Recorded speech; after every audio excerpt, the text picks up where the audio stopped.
दोपहर की तेज धूप थी। सूरज आग बरसा रहा था। सड़क तप रही थी और फिजा में गर्मी भरी हुई थी। एक नौजवान थका हारा सड़क के किनारे बैठ गया। पसीना उसके माथे से बह रहा था और उसके चेहरे पर जलन और साफ थकन नुमाया थी। वो गहरी सांसें ले रहा था, जैसे बोझ उसके जिस्म से ज्यादा दिल पर हो। सामने दूर तक सड़क फैली हुई थी, मगर आगे बढ़ने की हिम्मत उसमें बाकी न रही थी।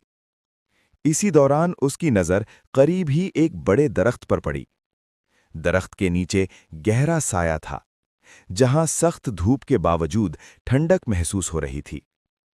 नौजवान आहिस्ता आहिस्ता उठा और लड़खड़ाते कदमों से दरख्त की तरफ बढ़ा।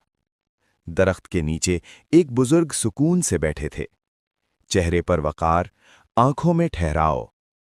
बुजुर्ग ने नौजवान को देखा और नरमी से अपने पास बैठने का इशारा किया। नौजवान बैठ गया। चंद लम्हों बाद उसके दिल की घबराहट कम होने लगी। बुजुर्ग ने मुस्कुराकर कहा, बेटा, कभी-कभी साए में बैठना इंसान को वो सुकून दे देता है जो लंबा सफर भी नहीं दे पाता। नौजवान खामोश रहा, मगर उसके चेहरे से साफ जाहिर था कि वो बात समझ चुका है।